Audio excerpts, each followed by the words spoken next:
Hey everyone, so this is episode 2 of self development life lesson series and आज मैं बात करने वाली हूँ how I started my career। जैसा कि मैंने अपनी लास्ट वीडियो में आपको बोला था, आज का टॉपिक हमारा यही रहने वाला है। शुरू से शुरुआत करनी पड़ेगी, हमें शुरू से शुरू करते हैं। एंड इस चैनल का मोटिव भी यही है कि कैसे मैं अपने लाइफ एक्सपीरियंस आपके साथ शेयर करूं एंड उससे कुछ इंस्पिरेशन आपको मिल सके, नॉट मोटिवेशन, क्योंकि मोटिवेशन रहती है आपकी टेम्परेरी थोड़े टाइम की, लेकिन जो इंस्पिरेशन होता है, अगर हम किसी से इंस्पायर होते हैं तो वो जो चीज़ है वो हमारे साथ लाइफ टाइम रहती है, उसका कोई तोड़ नहीं होता। वो एक बार हमें डिसिप्लिन की आदत लग गई, कंसिस्टेंसी की आदत लग गई, तो वो चीज़ जो है लाइफ टाइम हमारे साथ रहने वाली है। इस चैनल का बेसिक मोटिव वही है, ठीक है, सो दैट ऑडियंस को भी कन्फ्यूजन ना हो, क्योंकि पहले मैं इंग्लिश से रिलेटेड टॉपिक्स डाल रही थी,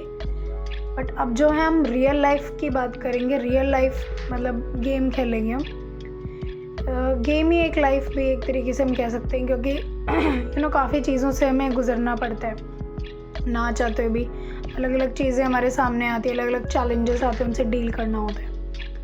इसको ही मैंने एक सीरीज़ में कन्वर्ट कर दिया है, जहाँ पे मैं आपके साथ स्टेप बाय स्टेप अपनी लाइफ के एक्सपीरियंसेस शेयर कर रही हूँ, सो दैट आप भी उनसे लर्न कर सके एंड कुछ सीख सके मेरी लाइफ से, आप भी कुछ इंस्पिरेशन लेके।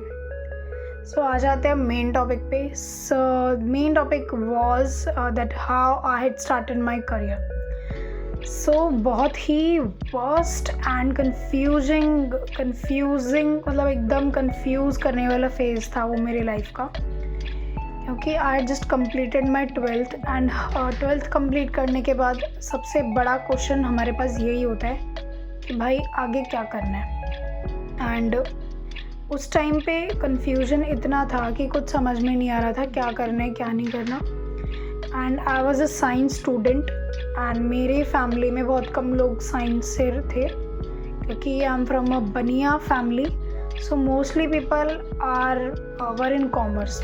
मोस्टली लोगों ने कॉमर्स ही ली थी and they were suppressing me also कि you should also take commerce. And मैंने ली भी थी कॉमर्स, बट 15 दिन तक मैंने बर्दाश्त किया उसे जैसे तैसे, एंड उसके बाद मेरे सिर के ऊपर से जा रहा था सब, मुझे कुछ समझ नहीं आ रहा था।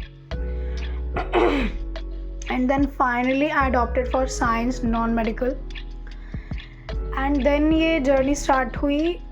12th ख़त्म हो गया, स्कूलिंग ख़त्म हो गई। बहुत लोगों को ये लगता है कि भाई 12th ख़त्म हो गई तो हमने बहुत बड़ा पहाड़ तोड़ दिया है, हमने बहुत कुछ कर लिया है, लेकिन ज़रा ज़मीन पे आप लोग आ जाइए, ऐसा कुछ भी नहीं है।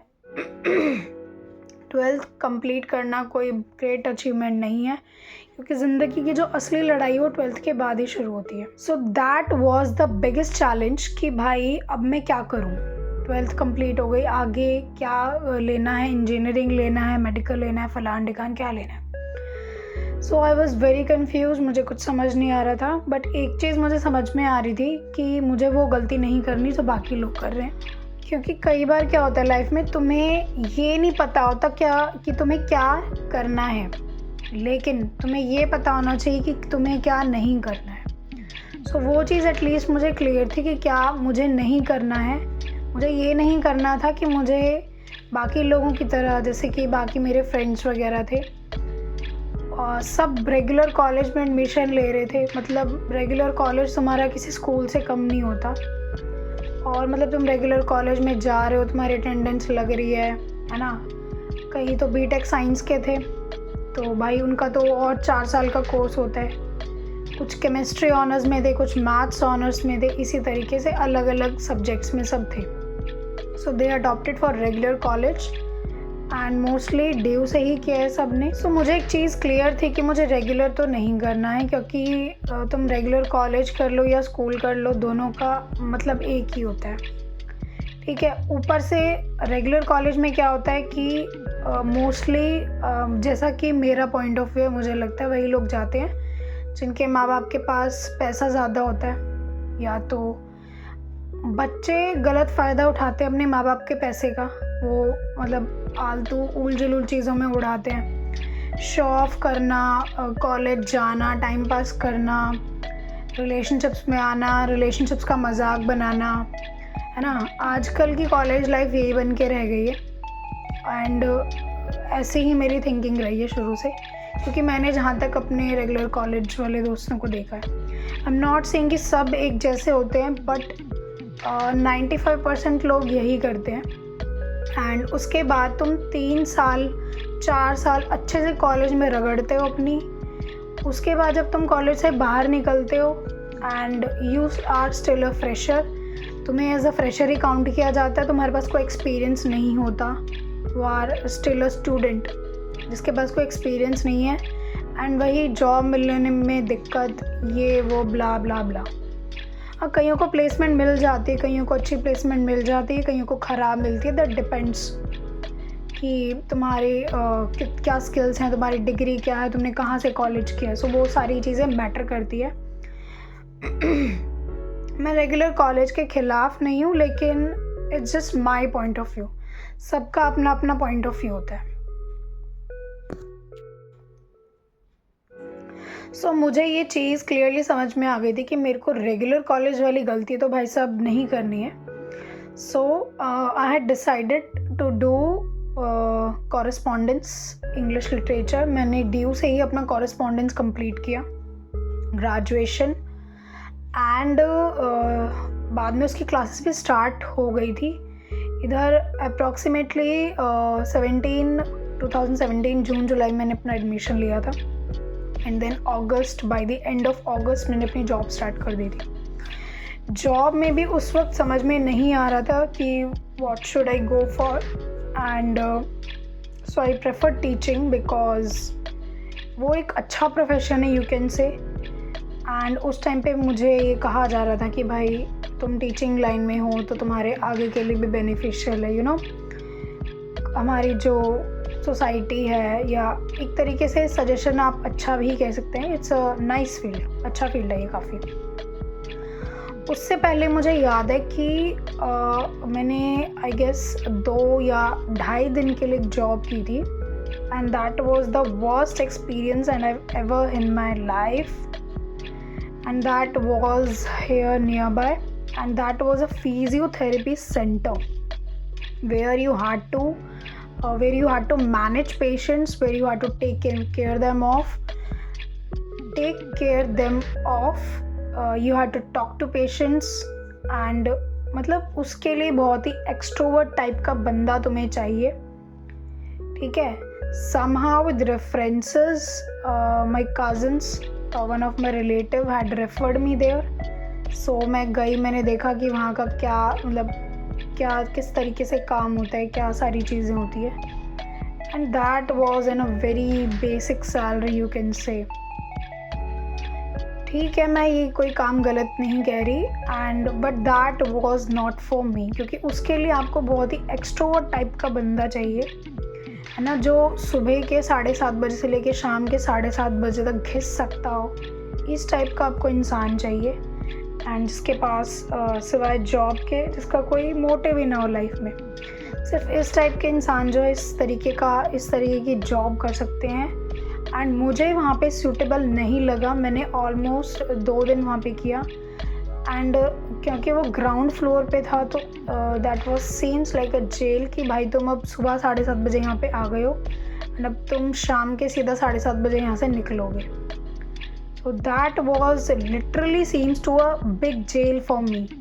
एक जेल जैसा मुझे लगता था। मैं 2 दिन गई वहाँ पे, मुझे कुछ समझ नहीं आ रहा था, और ऊपर से ये भी टेंशन था कि आगे भाई स्टडीज़ ग्रेजुएशन में क्या करना है क्या नहीं करना, वो एक अलग टेंशन चल रही थी। और इधर से एक नई टेंशन स्टार्ट हो गई थी। सो देन मैंने उसे लीव कर दिया था। I just left that job. And then still मेरे पास ये कन्फ्यूजन खड़ा हुआ था कि भाई आगे करना क्या है, कि मुझे क्या करना है, मुझे नहीं समझ में आ रहा था। उस टाइम पे मुझे ये समझ में आया कि भाई तुम्हें ज्ञान देने वाले इतने लोग मिल जाएंगे ना, इतने लोग मिल जाएंगे जिसकी कोई हद नहीं है। तुम्हें जेन्युइनली कोई गाइड कर सके ऐसा कोई मुश्किल से ही मिलता है। अगर तुम्हें एक जेन्युइन गाइडेंस मिल जाती है तो अच्छी बात है, लेकिन उस टाइम पे मुझे ऐसे ऐसे लोग मिले हैं, लेट से माय कज़न्स, जो मेरे कज़न्स थे, उन्होंने ज़िंदगी में कभी 2 रुपए नहीं कमाए, उनकी खुद की 2 रुपए की औकात नहीं है। लेकिन कुछ मेरे कज़न्स थे, अब मैं उनसे कट ऑफ कर चुकी हूँ। अगर कोई रिलेटिव ये वीडियो देख रहा है तो कृपया करके अपने ऊपर ये ना ले, मैं आप लोगों को नहीं बोल रही, मैं उनकी बात कर रही हूँ जो कट ऑफ कर चुकी हूँ, जिनसे हमारा कोई लिंक नहीं है। तो ऐसे ऐसे लोगों ने मुझे ज्ञान दिया था कि भाई जिन्होंने ज़िंदगी में कभी 2 रुपए नहीं कमाए, सिर्फ अपने फादर के पैसे पे ऐश की है, मतलब खूब पैसे उड़ाए हैं या अय्याशी की है, तुम जो भी कह लो। ऐसे ऐसे लोग मुझे ज्ञान दे रहे हैं कि भाई तुझे वो फिज़ियोथेरेपी वाली जॉब नहीं छोड़नी चाहिए थी, अगर तूने जॉब नहीं छोड़ी होती, तेरे पास पैसे होते, ये वो। तो इस तरीके का ज्ञान मुझे कौन दे रहा है? जिन्होंने ज़िंदगी में कभी 2 रुपए नहीं कमाए, एंड लिटरली वो लड़कियां थी, they were girls, some of my cousins which I have already cut them off. And भाई मुझे पहले लगता था कि भाई सब लोग अपने हैं, एंड उस टाइम पे जाके मेरी कन्फ्यूज़न क्लियर हुई कि भाई अपना तो भाई तुम सबसे बड़ी गलतफहमी में जी रही हो अगर तुम्हें लग रहा है कि सब अपने हैं।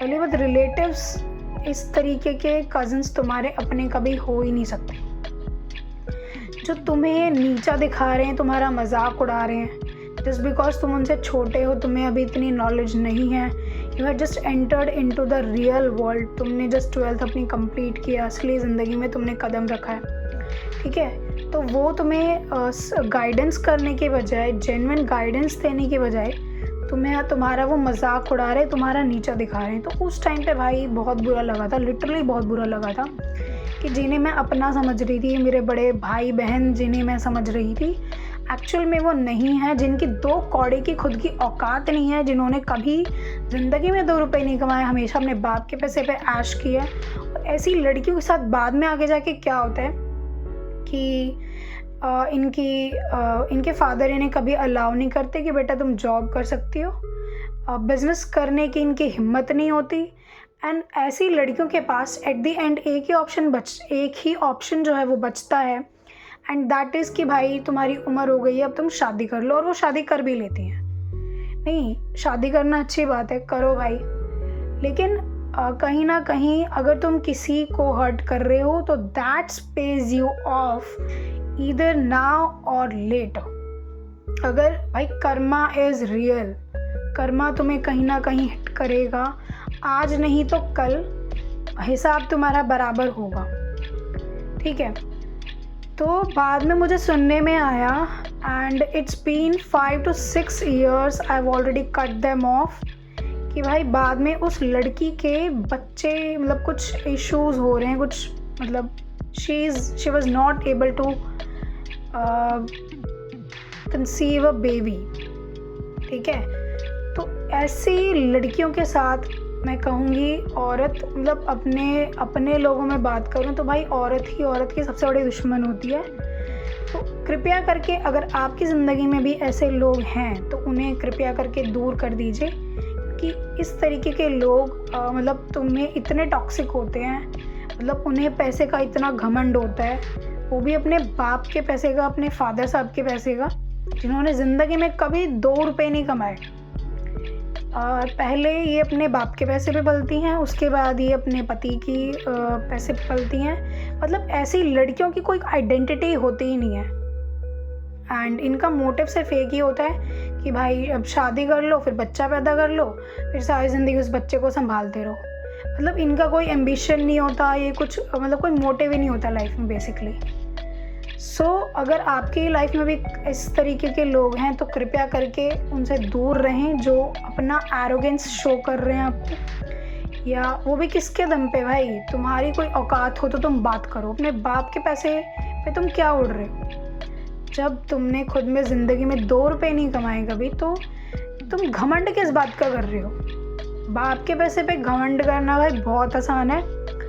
खुद स्क्रैच से शुरू करो, कभी ज़िंदगी में 2 रुपए कमाए हो तो तुम्हें उसकी वैल्यू बताओ, ठीक है। एंड देन मैंने लिटरली उन लोगों से बिल्कुल कट ऑफ कर दिया था, and I was just separated myself from such toxic relatives in my life.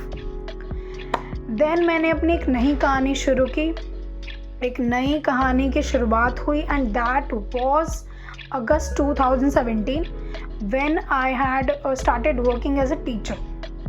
ठीक है, मैं लिटरली पूरे ग्रुप में बहुत छोटी थी, सबसे छोटी थी, तो मुझे आइडिया भी नहीं था कि भाई कैसे, मतलब मुझे कोई एक्सपीरियंस नहीं था. I had no experience at that time कि कैसे बच्चों के साथ डील करना है, स्कूल में कैसे मतलब पढ़ाया जाता है, क्या होता है, कुछ भी मुझे आइडिया नहीं था. एंड लिटरली मैं तुम्हें बताऊँ, मैंने शुरुआत की थी होम ट्यूशन से. एंड आई स्टिल रिमेंबर एक कार्तिक नाम का बच्चा हुआ करता था जिससे मैंने सबसे पहले as a home tutor I teach him, and from where I have got my first earning, and that was the like मैंने पता नहीं क्या अचीव कर लिया. कोई बहुत बड़ी अमाउंट नहीं थी, है ना, बहुत छोटी सी अमाउंट थी, but still I was proud of myself कि I have earned that money on my basis. ठीक है, so that kid was use to be to मतलब वो इतना शरारती था, मतलब उसे बिठाना अपने आप में बहुत बड़ी अचीवमेंट थी. अगर उस बच्चे को तुमने 1.5 से 2 घंटे अपने साथ बिठा के पढ़ा दिया तो भाई कॉन्ग्रेचुलेशंस टू यू. ठीक है, क्योंकि वो इतना शैतान था, वो 2 सेकंड के लिए नहीं बैठता था. एंड उसकी जो मदर थी, she was an administration of a private school there by. So I had given my resume to her so that then उन्होंने स्कूल के प्रिंसिपल से बात की, that she let me know कि हाँ आई कैन टीच. एंड वहाँ से मुझे पता चला कि that I can teach also. मुझे नहीं पता था कि I can be a teacher. So उसके बाद मैं वहाँ पे गई, and first day I still remember was quite बहुत ही अचंभित कर दिया था मुझे उसने, क्योंकि as I was a fresher so they had given me LKG class, है ना. LKG के बच्चे भाई साहब इतने छोटे छोटे, मैं तो खुद देख के उन्हें घबरा गई थी कि how will I handle them, मैंने हैंडल कैसे करूँगी. Then day by day I had get to know, वहाँ पे टीचर्स भी काफ़ी हेल्पफुल रहे थे, मतलब सारे हेल्पफुल नहीं थे आप कह सकते, मतलब कहीं ना कहीं 1-2 जहरीले सांप तो आपको मिल ही जाएंगे, क्योंकि दुनिया है, समाज है, कहीं ना कहीं आपको ऐसे लोग भी मिल जाएंगे. But I still thumbs up कि भाई काफ़ी सपोर्टिव लोग थे वहाँ पे, उन्होंने काफ़ी मुझे समझाया, गाइड भी किया कि कैसे करना है. एंड देन धीरे धीरे करते करते ये जर्नी मेरी स्टार्ट हुई. एंड उसके बाद इवन ये हो गया था कि बच्चों के साथ आपका एक अलग ही बॉन्ड बन जाता है ना, कि आप डेली जाते हो, उन्हें पढ़ाते हो, मतलब एक अलग ही कनेक्शन आपका बन जाता है बच्चों के साथ. एंड वो भी एक बहुत अच्छा टाइम रहा है मेरी लाइफ का, जहाँ मैंने बच्चों के साथ टाइम स्पेंड किया है as a teacher. So initially I started as a primary भी, pre primary you can say, LKG class से मैंने स्टार्ट किया था. एंड 1 to 2 months मैंने वहाँ पे उसे पढ़ाया, मतलब LKG क्लास को. Then I was promoted for bigger class, not bigger you can say. Later I was given subjects of English grammar, because मेरा English ही subject था, English, Science and a Maths, TK. These subjects I had given to teach to class 3rd, 5th, 7th. So then मुझे काफ़ी अच्छा लगा कि मतलब थोड़े time में ही मतलब प्रमोशन अच्छा मिल गया था, कि then I was suppose to teach English grammar to class 3rd, 4th and 5th.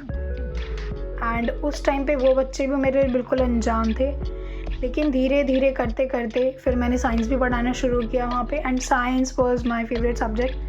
सो वो मैं तो भाई पूरे जेन्युइनली पूरे दिल से मैं पढ़ाती थी बच्चों को, मुझे बहुत अच्छा लगता था. Science specially was my favourite and English. So धीरे धीरे करते करते क्या होता है कि आपका एक रूटीन बन जाता है, and when you are earning on your own, तो उसकी जो फीलिंग होती है वो एक अलग लेवल की होती है ना. सो एक आपका रूटीन बन जाता है। उस टाइम पे मैंने अपनी पर्सनल डायरी बनाई, अपनी डायरी लिखना शुरू किया एंड वो एक्सपीरियंस भी मैं आपके साथ शेयर करूँगी कि मतलब क्या क्या चीज़ें मैं लिखती थी अपने आप को मोटिवेट करने के लिए। उस टाइम पे I had started watching Sandeep Maheshwari's videos the most. सबसे ज़्यादा मैंने संदीप महेश्वरी की वीडियोज़ देखी थी एंड मुझे और यूट्यूब पे मैं किसी को नहीं जानती थी। So I had started this journey from the scratch. So eventually मुझे बहुत अच्छा लगता था कि भाई मैं कुछ अर्न कर रही हूँ ऑन माई टर्म्स, जहाँ पे मेरे बाकी जो दोस्त हैं मतलब स्कूल के या जो भी आप कह सकते हैं, कॉलेज के भी इतने कोई ख़ास दोस्त में नहीं रहे, मोस्टली स्कूल के ही दोस्त रहे। So these guys were going on regular colleges and studying, and here I was earning and teaching as well. So इससे क्या होता है कि आपको डबल एक्सपीरियंस मिलता है। उस टाइम पे मैं ट्यूशन्स भी लेती थी एंड सेल्फ स्टडी भी करती थी। सो मैनेजमेंट आपको प्रॉपर रखना पड़ता है, जहाँ पे आपको अपनी जॉब भी मैनेज करनी है, आप ट्यूशन्स भी पढ़ा रहे हैं, प्लस आपको सेल्फ स्टडी भी मेंटेन करनी है। तो नोट्स बनाने की आदत जो है मुझे शुरू से ही रही है। So my notes had helped me a lot and उस टाइम पे DU में एनुअली एग्ज़ाम्स होते थे। उस टाइम पे सेमेस्टर वाला सिस्टम नहीं था, एनुअली एग्ज़ाम्स होते थे। सो या that was the whole journey that I went through and धीरे धीरे I had become a part of that family, that school.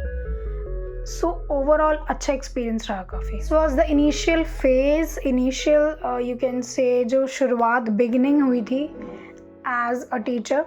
So and I was literally enjoying this phase, मुझे काफ़ी अच्छा लग रहा था। इस तरीके से शुरुआत हुई, फिर धीरे धीरे आगे मैंने और चैलेंजेस भी फेस किए इसमें, वो भी मैं आपको बताऊंगी नेक्स्ट वीडियो में, क्योंकि ये वीडियो ऑलरेडी काफ़ी लंबी हो चुकी है। सो अगर पहली बार इस चैनल पे है तो चैनल को सब्सक्राइब, लाइक एंड शेयर ज़रूर करें with your friends and family. So in next video I will share the second phase of my journey. Thanks for watching.